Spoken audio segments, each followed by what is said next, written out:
This story is titled, Sister and Her Kids Live at My House for Free, but then she calls cops on my wife, and they take her with overnight bag, and sister laugh out loud. Hey everyone, before we jump into today's video, I need your help. We've noticed the channel is losing some traction, and subscribing is one of the best ways you can support us. It's quick, free, and it helps us keep bringing you awesome content. Your support means the world. Let's keep this channel growing together. Thanks so much. Now let's start the video. Alright, so I don't even know how to start this without sounding like a complete jerk. But here goes. I'm 32 years old, and for the past 6 years, my sister has been living with me. I guess you could say it was one of those situations where I wanted to do the right thing as the older brother, and it just spiraled from there. A bit of context, my sister, let's call her Jess, got pregnant when she was 19. I don't need to go into all the details, but it wasn't a good situation. She didn't have a lot of support at the time, and my mom, who raised us both as a single parent, wasn't in the best place financially or emotionally to help her either. So being the big brother, I said, come stay with me. At the time, it didn't feel like a big deal.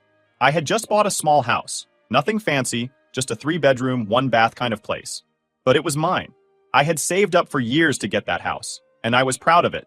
It felt like a solid foundation, you know. Jess was only supposed to stay for a few months while she got her life sorted out. I even helped her with the baby at night sometimes, and made space for her to feel comfortable. The thing is, a few months turned into a year, then another year, then 6 years. To be fair, Jess wasn't completely useless.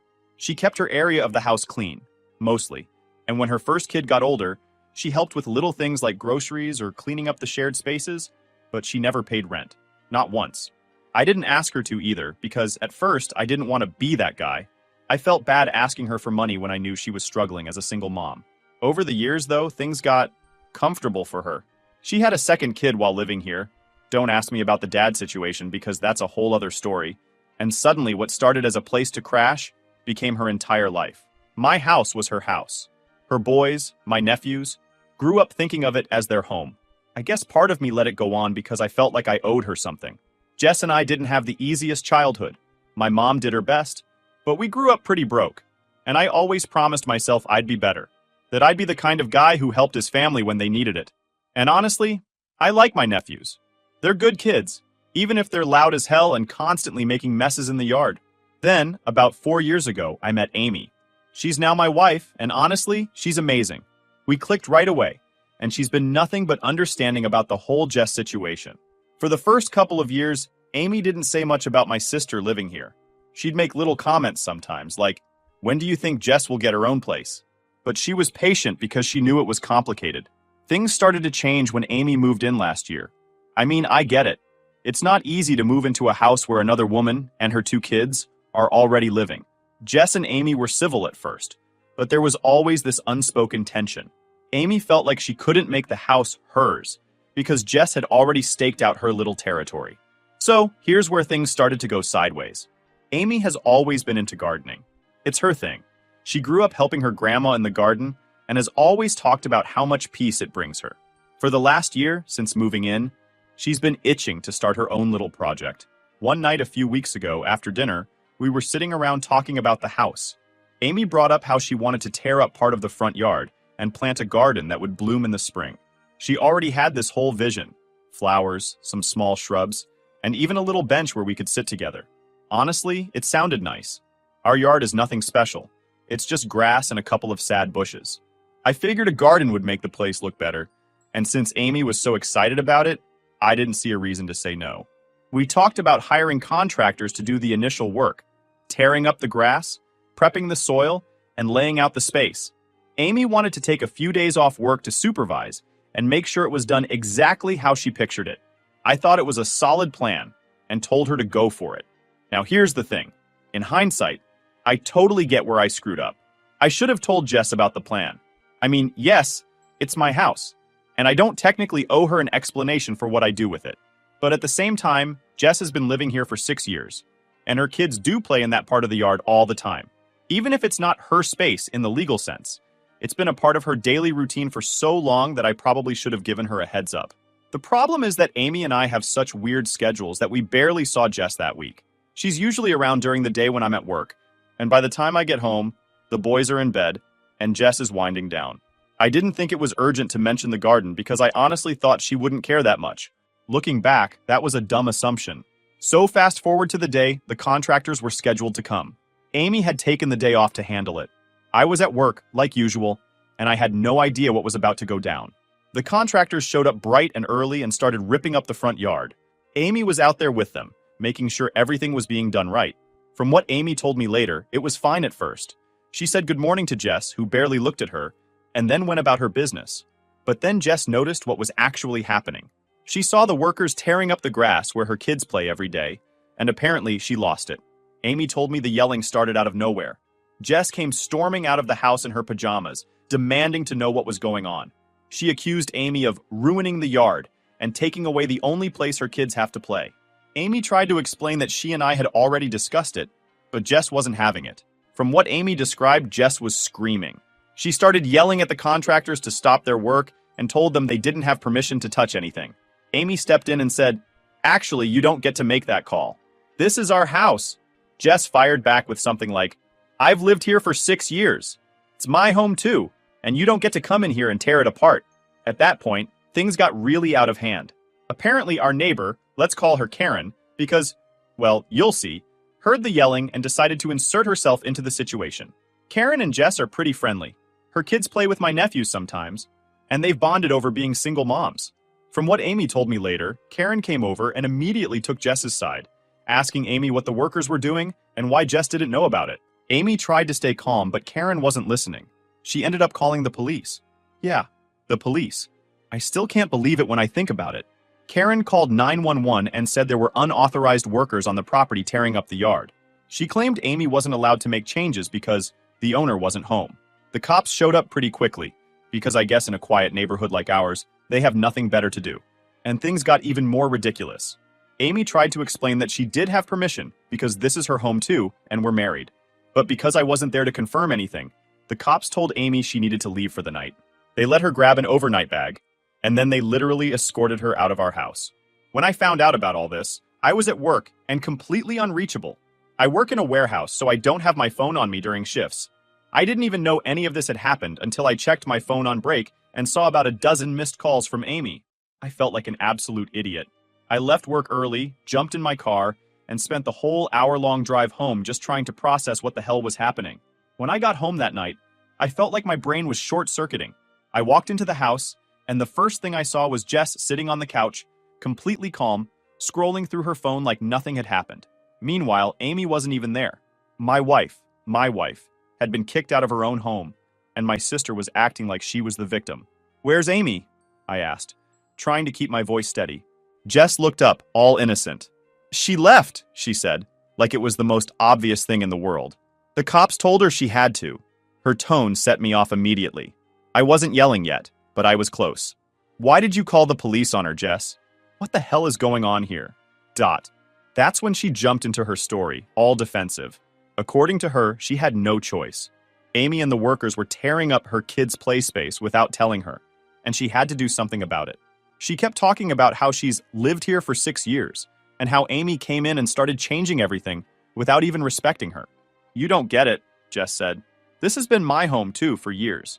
You don't just get to rip up the yard without telling me." I couldn't believe what I was hearing.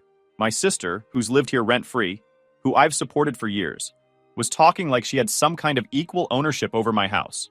"Your home?" I said. "Jess, this isn't your house. You've been living here because I let you. I've helped you out for years, and you repay me by getting the police involved and having my wife kicked out?" That's when she pulled the victim card. She started crying, talking about how much the yard meant to her kids and how they don't have anywhere else to play. I wasn't unsympathetic. I love my nephews. But the way she handled this was unacceptable. "You screamed at Amy," I said, my voice raising a little now. "You embarrassed her in front of the workers, dragged the neighbor into it, and called the police. Who does that?" Jess stood up and started yelling back, like she was trying to match my energy. "You and Amy didn't even tell me. I had to find out when strangers were digging up the yard. You don't just get to change everything without talking to me first. I've lived here for 6 years. I have a say in this." I stopped. I actually stopped mid-sentence because what she said was so insane to me. "You have a say? Jess, you don't pay rent. You don't own this house. You've been living here because I've been helping you out. That doesn't mean you get to call the shots. And then she said it. The line that made my blood boil. Period. I have tenants' rights. You can't just do whatever you want anymore. I froze. What did you just say? Jess crossed her arms and said it again. Quieter but firmer this time. I have tenants' rights. I've lived here for 6 years. You can't just kick me out or change things without notice. Legally, I have rights too. At this point, I had to walk away. I couldn't even look at her. I went outside and sat on the porch trying to calm down. I could feel my hands shaking. Not out of fear, but because I was so angry. Amy called me while I was out there. She'd been staying with her sister, and I could hear how upset she was. I can't believe your sister did that to me, she said, her voice cracking. I'm your wife, and the police made me leave our house. Hearing how hurt she was made me even angrier. I promised her I'd handle it. This is the last straw, Amy, I told her. Jess has to go. I went back inside after a while. Jess was still sitting there, acting like nothing had happened. I didn't sugarcoat it this time. You need to move out, I told her. She looked up at me, shocked. What? Kicking me out? Over a garden? No, I said. I'm kicking you out because of how you treated Amy. I'm kicking you out because you think you have more of a right to this house than my wife does. This is my home, Jess. And you crossed a line. She started crying again, telling me I was being unfair, that she had nowhere to go, that I was choosing Amy over my own sister. And maybe I was. But at that moment, I didn't care. I wasn't going to let her keep disrespecting my wife and acting like she owned the place. I gave her a deadline. You have until New Year's to find somewhere else. I'm serious. I'll help you pack. I'll help you find a place. But you're moving out. Jess stormed off to her room, slamming the door behind her. I just stood there for a minute, feeling completely drained. The next day, I called a lawyer to ask about this whole tenants' rights thing. I didn't want to get caught off guard if Jess tried to fight me on it.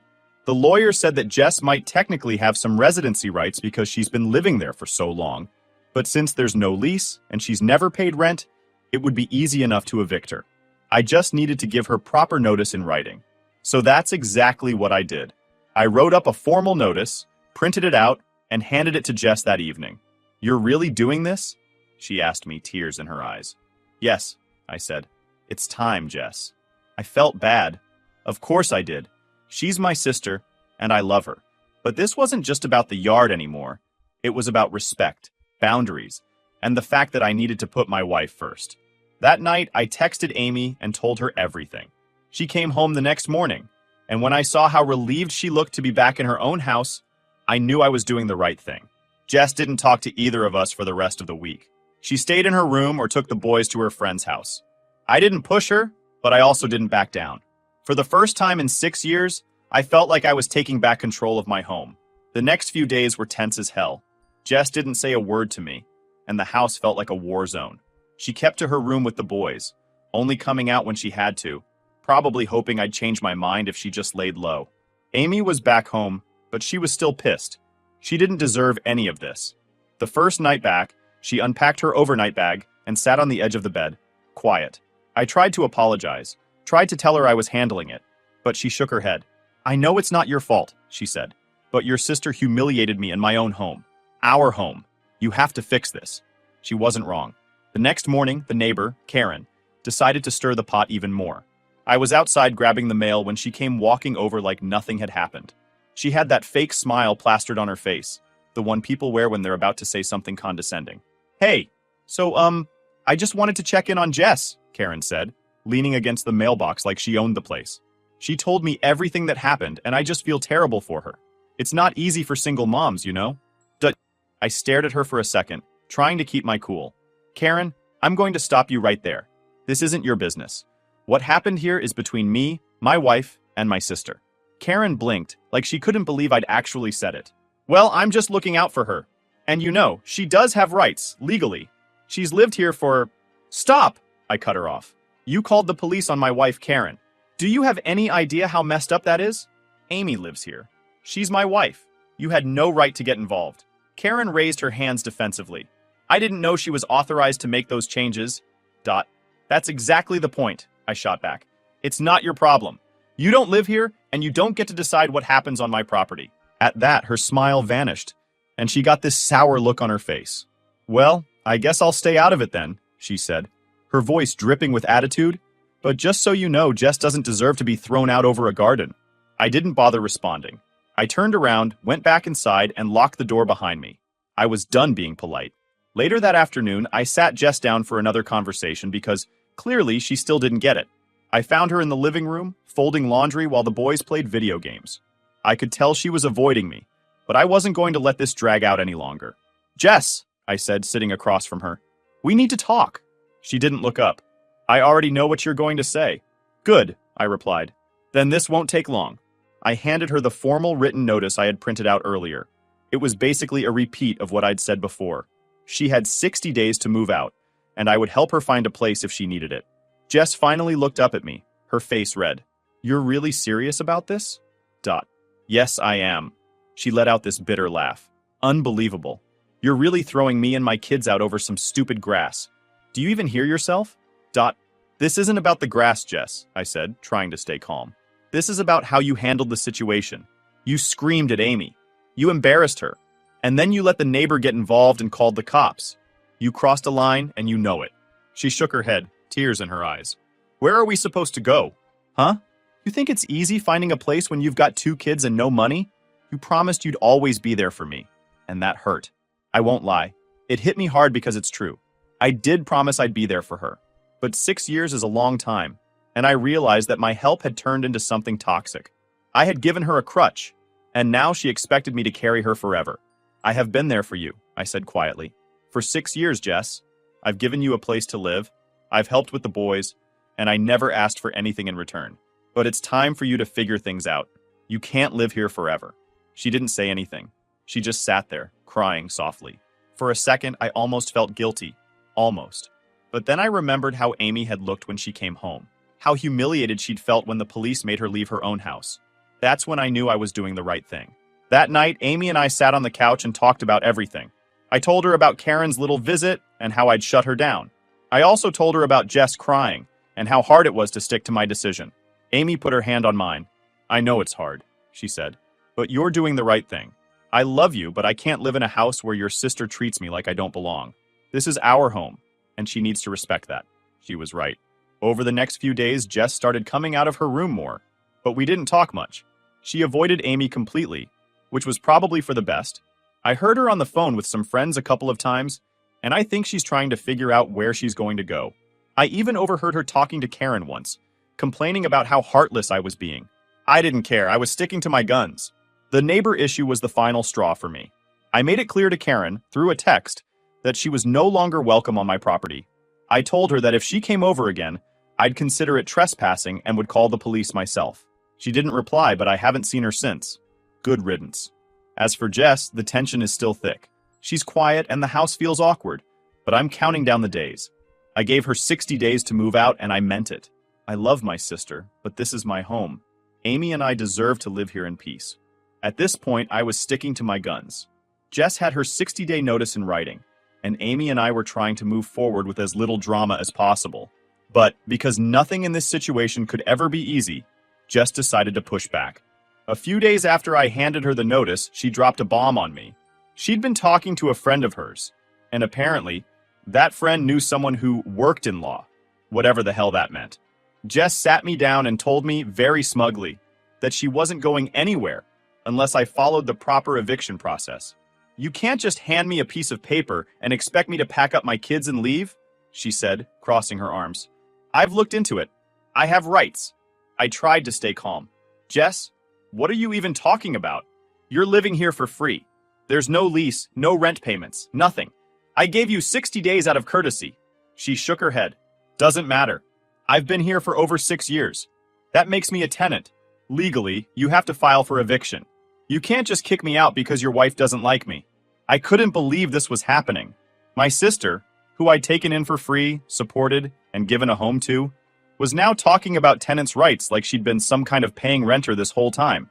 I didn't know what to say, so I just walked away. I needed a minute to cool down and figure out my next move.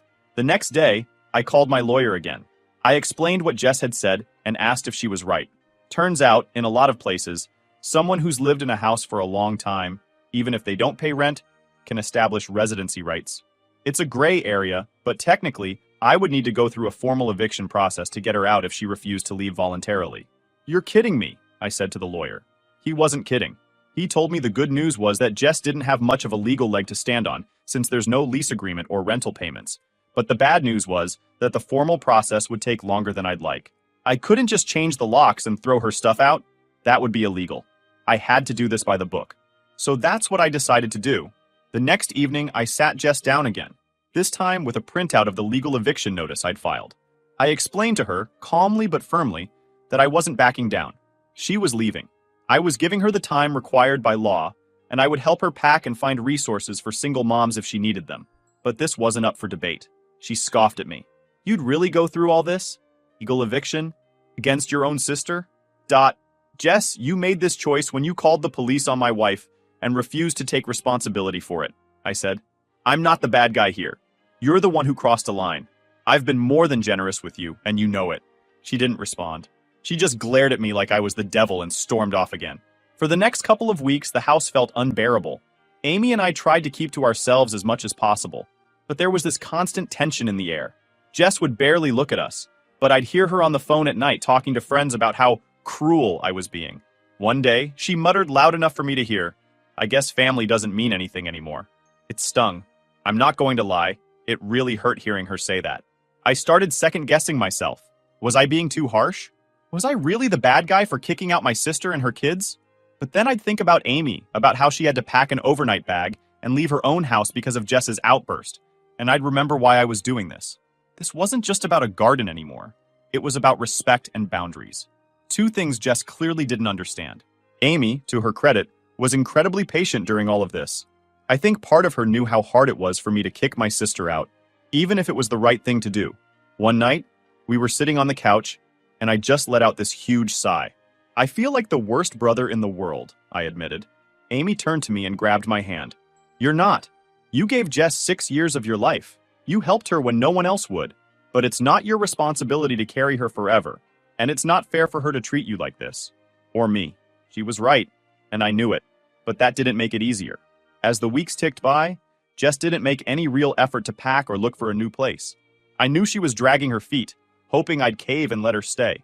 I even overheard her tell one of her friends, he's bluffing. He won't actually go through with it. It pissed me off. I didn't want to escalate things, but I wasn't bluffing. I started looking into options to help her move faster, talking to social services about resources for single moms, reaching out to a few friends who might know of apartments for rent, and even offering to help her with a deposit if she found a place. I left a list of resources on the kitchen counter one day and texted her, here are some options to help you and the boys move forward.